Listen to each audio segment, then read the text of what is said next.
Ladies and gentlemen, our next session, America's Security in the Age of Jihad, moderated by Deroy, Murdock.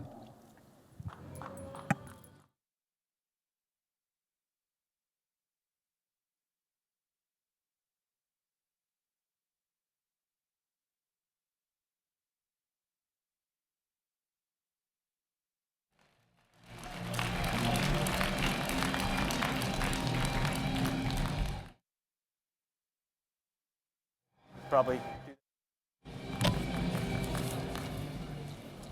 Thank you very much. My name is Deroy Murdock. I'm a Fox News contributor, a contributing editor with National Review Online. I'm also a media fellow with the Hoover Institution on War, Revolution, and Peace at Stanford University. As I was preparing for today's panel, for which I thank you all for attending, I thought back to the very first time I came to CPAC, which was 1983. At that time, the United States faced an existential threat called communism. In fact, President Ronald Reagan referred to the Soviet Union as the evil empire, and he predicted that we would throw the Soviet Union and communism onto the ash heap of history. And in 1989, we did exactly that. The Berlin Wall collapsed, and that was the end of communism. We can thank Ronald Reagan for his leadership in making that happen. Well, we're now at CPAC 2015, and America faces a new existential threat. It's called radical Islamic terrorism. Wow, wasn't that easy to say?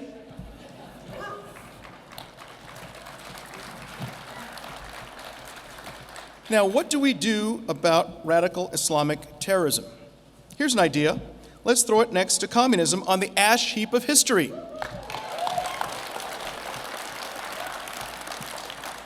Now, the question is, how do we do this? And also, can we do this, and how do we do this? Those are really the pertinent questions in relation to that proposition. And we have here a very, very distinguished panel of speakers who will address this matter and see where we go forward. We could have a veritable Army-Navy game with the gentleman you're about to hear. We have 2 veterans from the Army and 2 from the Navy, so let's thank them for their service to our country.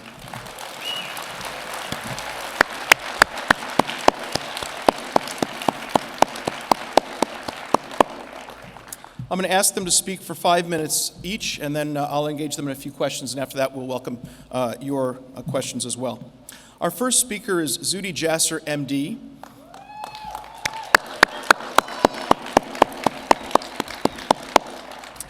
He's the president of the American Islamic Forum for Democracy and the author of A Battle for the Soul of Islam, an American Muslim patriot's fight to save his faith. Dr. Jasser is a physician in private practice and a former lieutenant commander in the U.S. Navy. Especially since September 11th, 2001, he's promoted liberty and combated political Islam and the stranglehold that Islamist groups and their overseas allies have placed on Muslim communities in America and abroad. Please welcome Dr. Zuhdi Jasser.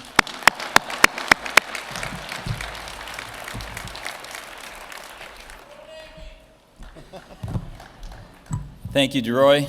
And who would have thought a small-town Neenah, Wisconsin boy, son of political refugees from Ba'athist fascist Syria in the late 60s, who started as a Reagan conservative over 30 years ago writing a little high school column called On the Right Track, would now, post 9/11, serve my country again in this ideological fight against Islamism, and now be here on the main stage at CPAC. Thank you.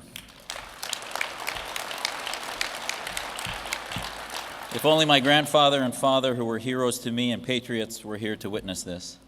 You know, this whole security discussion is really about what lens and what narrative we use to understand the problem and what vision our leaders have.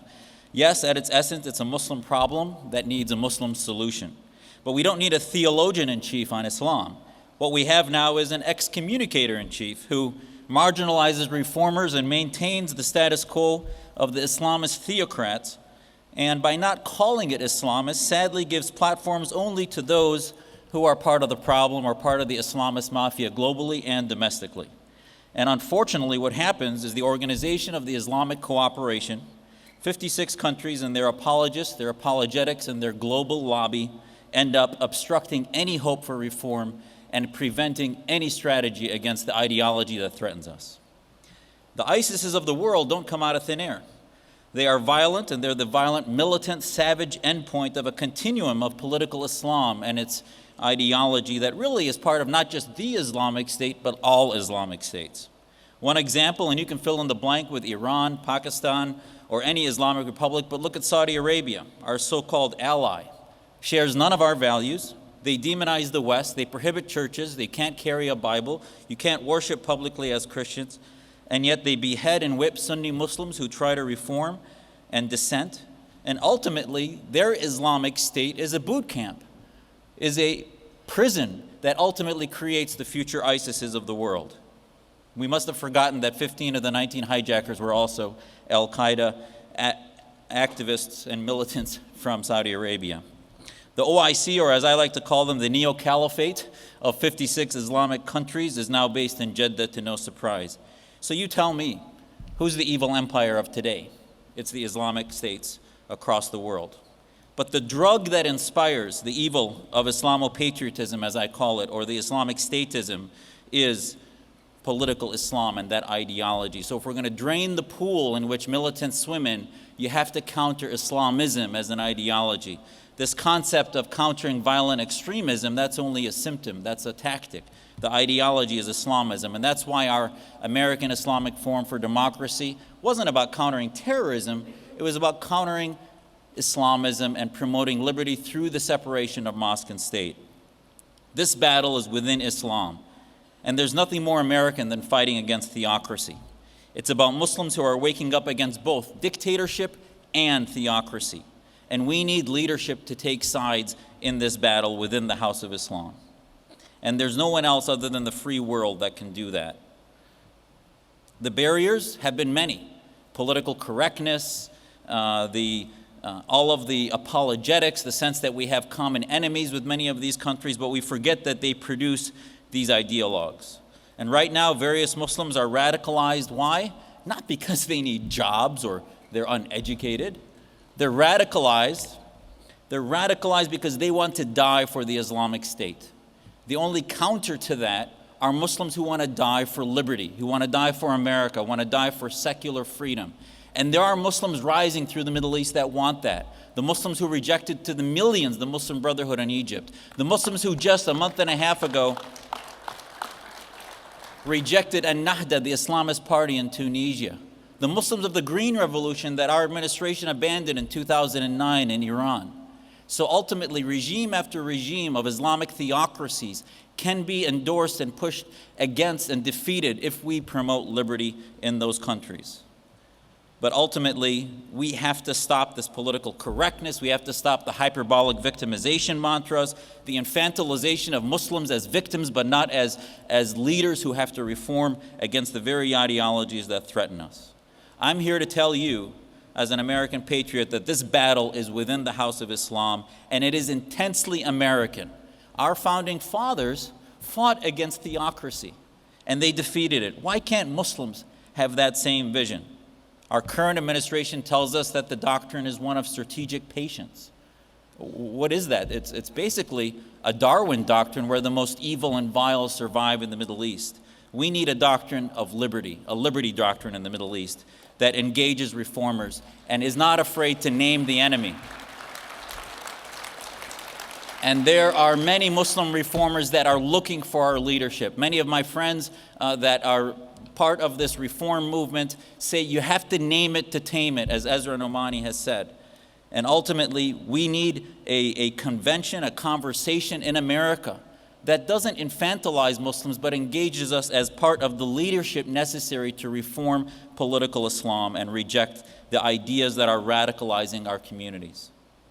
So we need to transition as a country from the apologia to the end of this whack-a-mole program where we hit the terror where it comes up in any country, or domestically we counter these militants as if they come out of thin air, and we begin to engage against the ideology of political Islam, but we also recognize that spiritual Muslims that are rejecting theocracy are our best assets. They reformed the Middle East, are doing so through an Arab awakening that ultimately used Western technologies, be it Twitter, Facebook, or YouTube. We need to empower the technology of reform, the technology of liberty, and we need a president that can do that. In the book, Out of Revolution, Autobiography of Western Man, Eugene Rosenstock said, "To a mankind that recognizes the equality of man everywhere, every war becomes a civil war. So American security in the age of jihad depends upon the advancement of liberty and the confrontation of Islamist theocracy. We can only win this if you empower reform-minded Muslims. Thank you.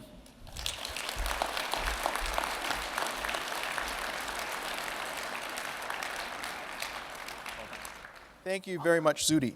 Our next speaker is Major Pete Hegseth. Pete Hegseth is the CEO of Concerned Veterans of America, the United States' largest conservative veterans advocacy organization. Let's hear it.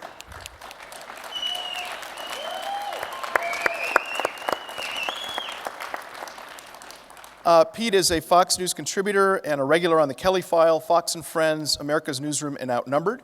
He's an Army veteran of Afghanistan, Iraq, and Guantanamo Bay. He has been awarded 2 Bronze Stars and a Combat Infantryman's Badge for time in Iraq and Afghanistan. He has a politics degree from Princeton and a master's in public policy from the John F. Kennedy School of Government. Let's hear it for Major Pete Hegseth.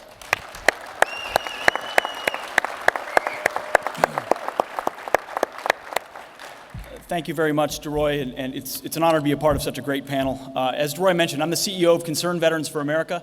We're a veterans and military families organization dedicated to fighting for the freedom and prosperity here at home that we fought for while in uniform or overseas.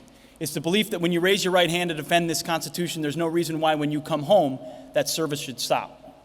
So we've got a bunch of veterans that have been here at CPAC and across the country for the last couple of years building a movement of veterans. We have real Special Forces members, sorry, Mr. VA Secretary, and we have real combat veterans, sorry, Brian Williams.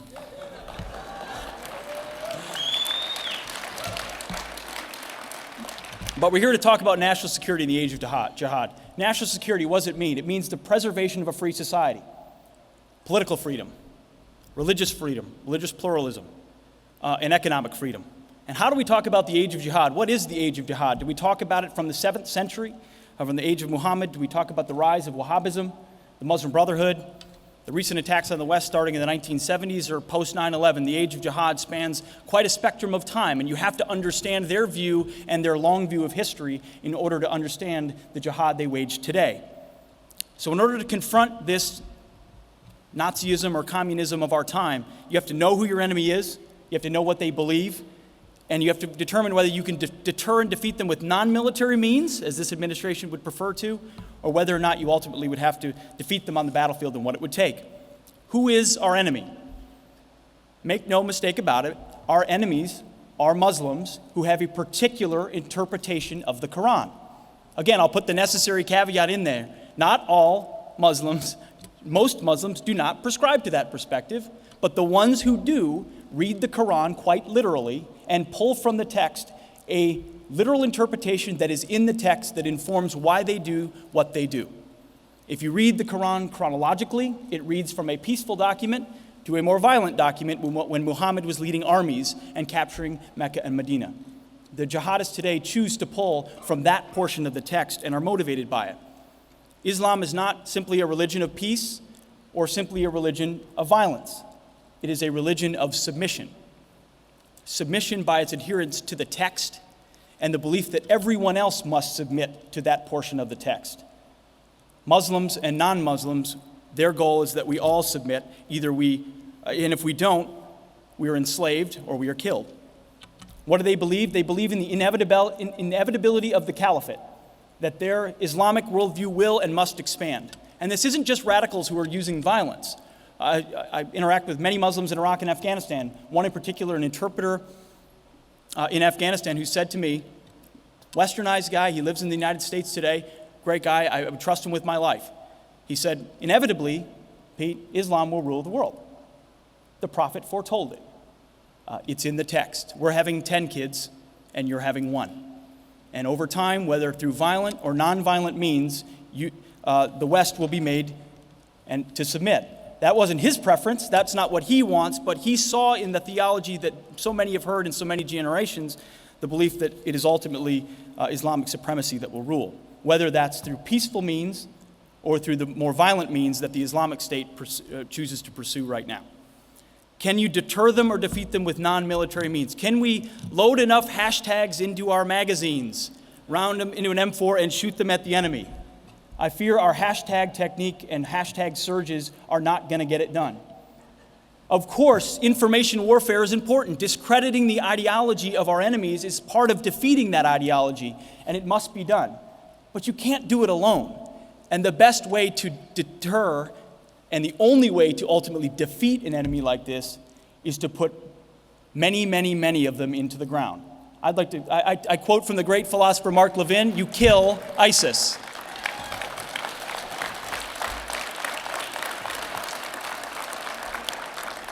But it's not just about defeating their ideology, and it's not just about killing them. And of course, the Iranian bomb is actually the greatest threat on the Shia side of this angle, I think, that we face today, of all of them.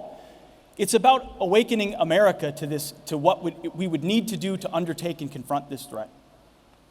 A civic re-education of our country to remind our people that America is exceptional, is great, that our rights come from a creator, and we have duties as Americans to defend the rights that we cherish here, that we have to fight for them, and we will have to continue to fight for them. That's something that veterans and military families and this panel understand more than most. So I encourage and appreciate what you do in being involved in the civic process. That's what Concerned Veterans for America is doing, is awakening what they did on the battlefield to come home and make sure Americans understand that freedom at every turn must be defended and has always come at a cost. Thank you very much.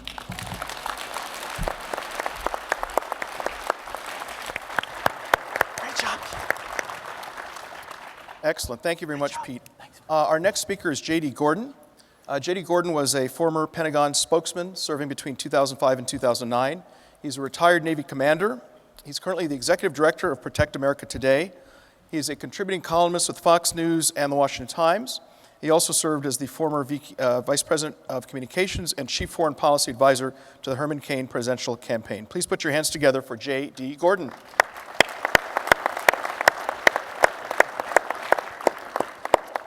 Thanks so much, Deroy. Thanks also to Matt Schlapp for the kind invitation today. I wanted to thank Deroy for my current career as well. You know, I first met Deroy when I was a Pentagon spokesman. I was a Navy commander. I was responsible for speaking about DoD policy and what we're doing in the Western Hemisphere. And in that capacity, I went to Guantanamo over 30 times.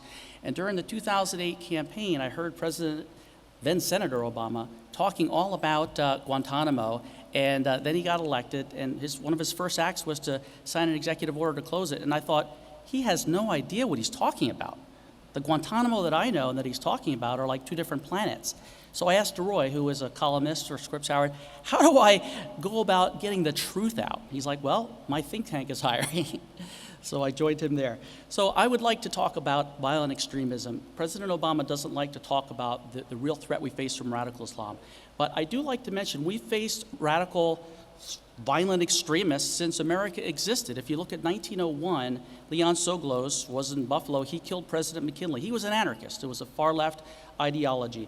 1963, Lee Harvey Oswald killed President Kennedy. He was a communist, another violent ideology. Before that, we fought and defeated the Nazis, another violent ideology. Today's violent ideology, that's the #1 threat to America, is from radical Islam. I believe that if Leon Soglos and if Lee Harvey Oswald were alive today, they'd be radical Islamists. There's never a shortage of violent thugs out there to adopt an ideology to try to attack and destroy America.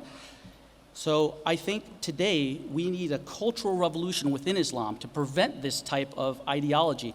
It's a poisonous ideology, and it starts with education. I believe in places like Saudi Arabia and Iran, they have to change the textbooks for children. They have to stop teaching them hate, start teaching them tolerance. They need gender equality because they have massively dysfunctional societies over there, in part because of the gender separation there.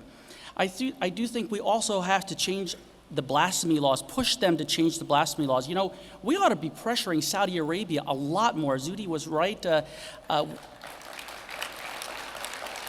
when he mentioned 15 of the 19 hijackers on 9/11 were from Saudi Arabia. And excuse me, it's not about jobs. Well, those guys were wealthy. Those guys were educated. Look, Jihadi John was just unmasked, if you will, the guy who's beheading Americans and British over there. This guy was a college graduate in the UK. His family was wealthy. This is not about jobs. It's about a poisonous ideology that we have to defeat.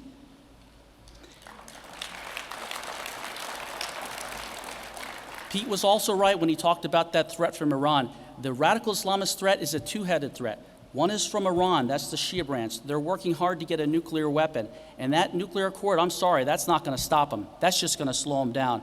There are three parts to the nuclear weapon. That's the uranium enrichment, the nuclear warhead, and the missile. Well, guess what? That accord that Secretary Kerry keeps talking about only deals with uranium enrichment, not the other two. And in fact, there's a base, Parchin, south of Tehran, where Iran's believed to be working on nuclear components. That's off limits for the accord. So how could you trust Iran? So I think Iran long-term is the greatest threat.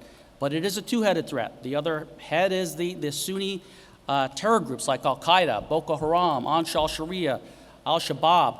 These groups have been attacking us since the 1970s, and they're not going to stop because of the ideology. Let me tell you another thing about Saudi Arabia. They've spent over $100 billion since the 1970s in exporting radical Islam. And they're also spending money in Washington on lobbying today to convince us there's no problem with radical Islam. So let's ask the question, why is President Obama not acknowledging the fact that it's radical Islam? That's a valid question to ask. I think it has to do with this de facto alliance between the international left and Islamists. The international left used to support communists. They had a problem with American power. Well, communism's not cool anymore. But radical jihad, that's the new ideology. So the international left and these Islamists have this de facto alliance. You know, I do a lot of debating on TV, including in the Middle East. In the Middle East, I debate a lot of leaders over there, think tankers, pundits. They call me a colonialist many times. You want to know why? Because I support Israel's right to exist. Because I support Israel, I'm a colonialist to them.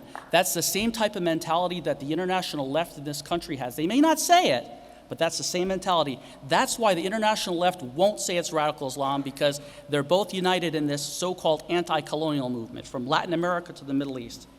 And lastly, my last point, we have to make sure our U.S.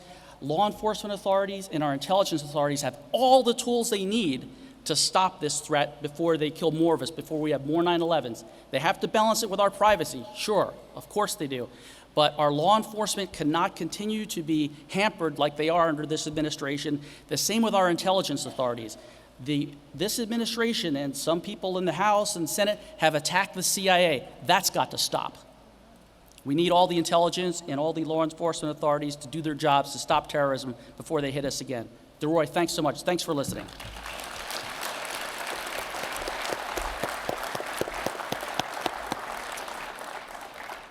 And our final 5-minute opening statement will come from Lieutenant Colonel Anthony Shaefer, retired. He is a highly experienced intelligence officer and recipient of the Bronze Star with 30 years of field and operational experience. In fact, he was in charge of field operating Base Alpha, a joint DIA-CIA unit conducting classified collection and special operations support regarding terrorists just after the September 11th attacks. He currently is, as I am, a senior fellow at the London Center for Policy Research. Please welcome Tony Shaefer.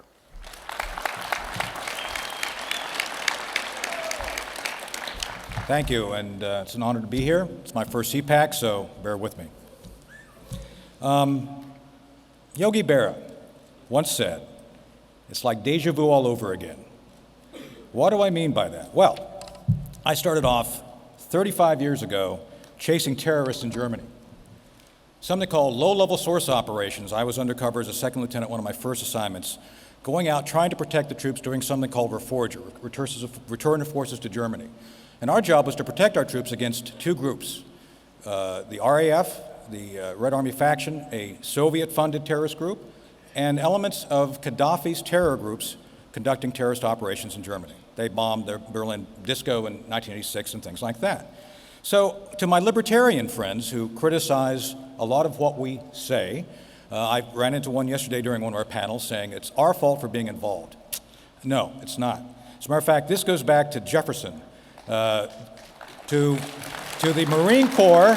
A shout out to the Marine Corps, because within their own hymn, the Sands of Tripoli has to do with the fact that they were fighting Islamic jihadists in the time of Jefferson. So this is not new. It is simply reborn. So let's walk through the facts that we have to understand. First and foremost, We have won every tactical battle over the past 13 years, and yet we're not winning the war. Think about that. My good friend, Major General Tim Williams, the Adjutant General of Virginia, and the Virginia Guard, if let loose, could go into the desert and take out ISIS in 30 days. It is not about military capacity. It is about the fact we've lost the will to win and do what's necessary to achieve our own objectives, and frankly, those objectives usually bring peace and prosperity for those we work with. This is not simply about domination. It's not about empire. It's about defining what we need to do to secure our interests in the American people. Reagan was excellent in defining the enemy. It's already been alluded to. He called out the evil empire. And I remember that as a member of the military when that came up. Ooh, he called out the Soviets. And I've talked to Reagan, members of the Reagan White House, and they said there was great pushback from those on the left about calling the evil what it was. Oh, it'll push them over the edge. It'll cause them to overreact. Well, it did, and we won the Cold War. I think it's time for a little bit of overreaction. And even to his credit, Jimmy Carter recognized his own mistakes. The Reagan buildup actually started under Jimmy Carter. It was completed by Ronald Reagan by 1986 and was in full bloom and blossom, and it was key because it was a strategy. Notably, the defense budget started falling after 1986. 1987, there was actually a round of cutbacks. That's the year I came here permanently, during a round of cutbacks. So you can be both a good steward of the defense budget and the American people's money and be effective. The reason we're not being effective is because we choose politically to not be effective. And that's what we have to fix. That's what's wrong right now, and that's something we all have to address, every one of us. No matter what party we are, we have to understand the president's refusal to define the Islamic threat for what it is threatens everybody and our allies, period. Now, as a practitioner of what we do for over 35 years, it's amazing to see the high school debating team in charge of national security. I mean, really, you've got a bunch of 14-year-olds who would be better off basically reciting Shakespeare in some high school production than trying to posit national security policy. It's totally insane. And when we look at the chaos that's been caused, it's totally amazing. So let me talk two quick stories about what I want to highlight today. Reagan, during his time as a president, was able to talk the language necessary for the adversaries to understand. One event more than others, caused the Russians to understand he was serious. Does anybody know what that one event was? One thing he did. Any guesses? That was the firing of the air traffic controllers. No doubt, no, I've run the tapes on this. The Russians became aware that he was a serious man when he was willing to do what was necessary to clean his own house. That's what put the fear of God in them. It's time we learn the language of our adversary and speak it. We don't have to put boots on the ground, but we must be effective in our messaging and use of our combat forces as necessary. So again, it's deja vu all over again. We've been here before. We need to get out of this cycle and win this and win it permanently. Thank you very much.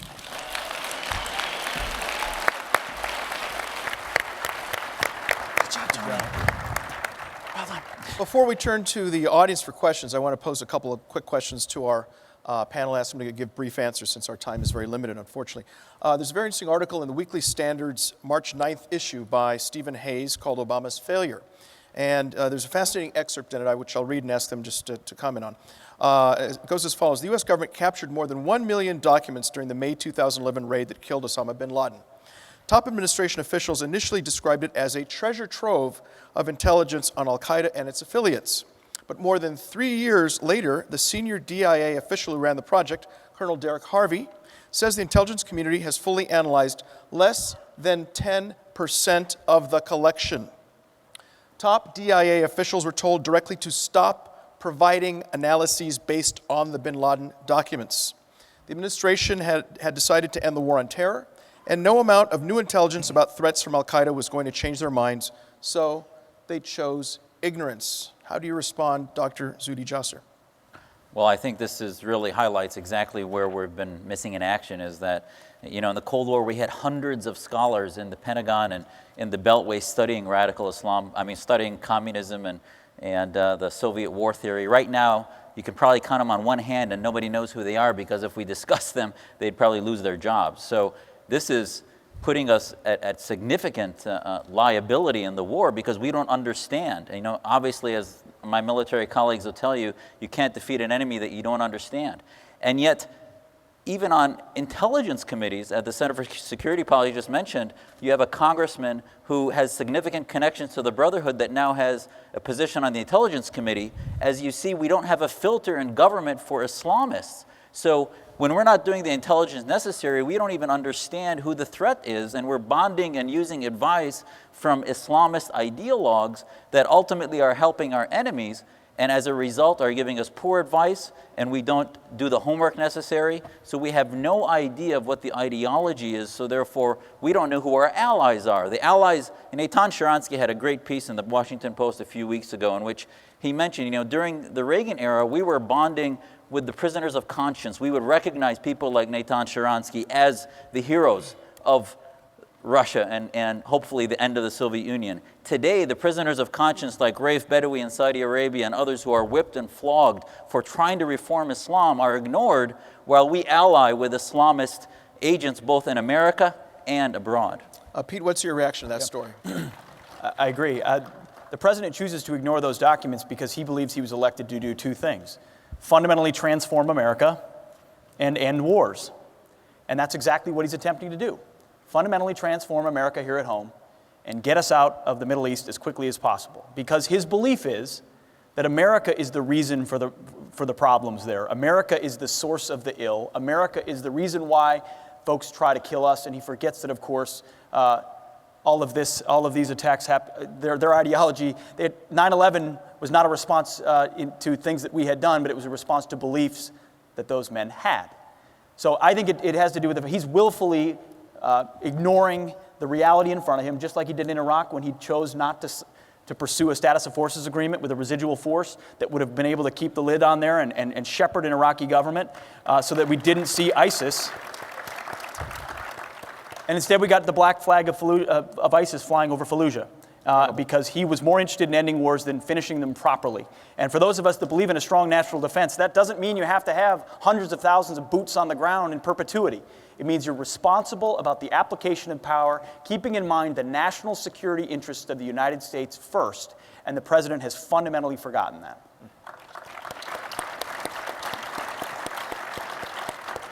Time is our enemy, unfortunately. Very briefly, about 30 seconds each. J.D. Gordon, 90% of these bin Laden documents ordered not to be translated. How do you respond to that? Well, it's not surprising at all. Look, this is the White House that blamed Benghazi on a video.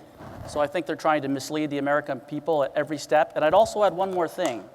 If you look at the Quadrennial Defense Review at the Pentagon, the major strategic paper, look how much is devoted to climate change. A lot more than you'll see about these kind of things. Unfortunately, that's their priority. It's a flawed mindset that's going to get more Americans killed, unfortunately. Wow, killer icebergs, amazing. And last but not least, Tony, what do you think about this? Yeah, no, look, this is, in my judgment, criminal. The idea is you take an oath of office, we all have.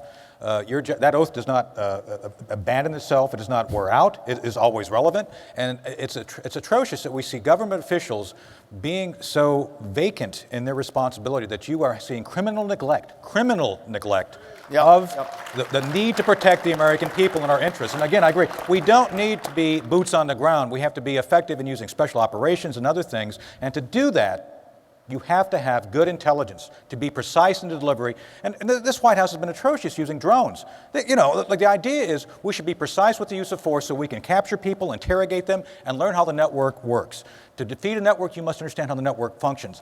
That's why you've seen this exponential growth of ISIS, because everywhere Al-Qaeda was, ISIS is now at, because we've let the network go. We've not analyzed the documents we should have, and you see the catastrophe now that's occurring in front of us. It's remarkable.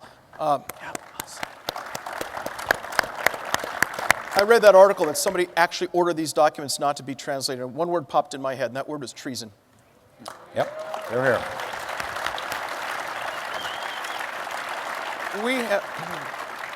We have about, unfortunately, about 4.5 minutes for questions, very briefly. So let's have a couple of brief questions and keep our answers brief as well. Let's see, do we have a microphone, or are people just going to stand up and holler? Sound off. Okay, sir, right here. Hi, I'm Anthony Sennett. I'm a retired Marine officer. Who- I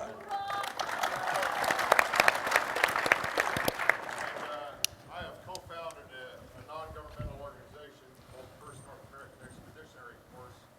We are prepared to sign a memorandum Microphone right there. with the Kurdistan Regional Government of Iraq to provide education and training support to them. They've asked us for medical training to start with. 1,000 of them have died since June, 5,000 wounded. They only have 14 brigades. They've lost a brigade to casualties. I wonder if anybody will comment. I was happy to hear talk about allying ourselves with what I will call the champions of liberty out of the Islamic world. If anybody is the champion of liberty, where you can be a Jew, you can be an atheist, you can be a Yazidi, who are Kurds, by the way, you can be a Shiite, Sunni, you can be a Roman Catholic, you can be a Chaldean Catholic, a Syrian Catholic. They're all finding shelter in the 3 provinces of the Kurdistan region of Iraq. Thank you. And they're asking for conventional force help. They've got special operators. They want more bombardment from the air. Is there any chance that this administration can be pressured into providing that kind of support and providing some kind of stronger leadership to the coalition? Let's give Zudhi a chance to answer that question briefly. Go right ahead. Well, I think ultimately, as you mentioned, the Kurdish community, for example, needs weapons to protect themselves from ISIS, and we're not giving them what they need. So we need to arm the Kurds. And don't forget, Kurds are Sunni Muslims. So ultimately, there are reform-minded, secular Muslims out there who need our help. The Syrian revolution started as a secular revolution against dictatorship, and our red lines moved. We allowed basically Assad to ally himself with Shia jihadism, and you have 2 jihadist entities, Sunnis versus Shia, fighting while the moderates are being lost. We need a strategy to empower. Now, I'm not saying 100% we wouldn't arm the wrong people, but for the majority sense, I mean, come on, we're already arming the Saudis, the others. We have to realize that the long-term vision is to begin to have a vision of arming moderates so that they can defeat both secular fascists and the theocratic fascists. Excellent. I think we, at this point, unfortunately, have run out of time for questions, so I'm glad this gentleman was able to say something. Do we have bullet points as to what we've learned here and also next steps? If we can see those on the screen, this will give us a sense of what we've learned here. Well, what we learned is that Islamism is the politicization of the religion. The Iranian bomb is an even greater threat to America's security than ISIS. Islam needs a revolution from within, a cultural shift to overhaul education, rewrite textbooks, stop medieval blasphemy laws and punishments, embrace tolerance, and promote gender equality. Islamism, the theocratic Islamic State, is the threat, and liberty is the solution. And the new evil empire is the organization of the Islamic cooperation and its allies. I believe we probably have some next steps people can follow. Do we have that slide for more information? We have quite a few things here, but any book by Andy McCarthy, who's terrific. Trial of 1,000 Years, World Order and Islamism, book by Charles Hill. Heritage Foundation, Center for Secure Free Society, Protect America Today, a number of others. And let's see the final slide as to next steps that people back home can take in order to take action. Read the Quran and or commentaries, know what motivates rightly or wrongly our enemies. Engage Muslim reformers who advocate liberty domestically and abroad, marginalizing the theocrats or the Islamists. Engage with us at www.aifdemocracy.org or subscribe to our list. You can follow Dr. Zuhdi Jasser at those particular addresses. Push for Islamic reform, support true moderate Muslim leaders like in Egypt, Jordan, and Bahrain, and support law enforcement and intelligence agencies with the tools they need to stop terror attacks. There's a lot of work we all need to do on this, folks. I think we've gotten some good ideas to start, but there's a lot of work ahead, and I'm so glad that we were here to focus on this, and thank you so much for your attention.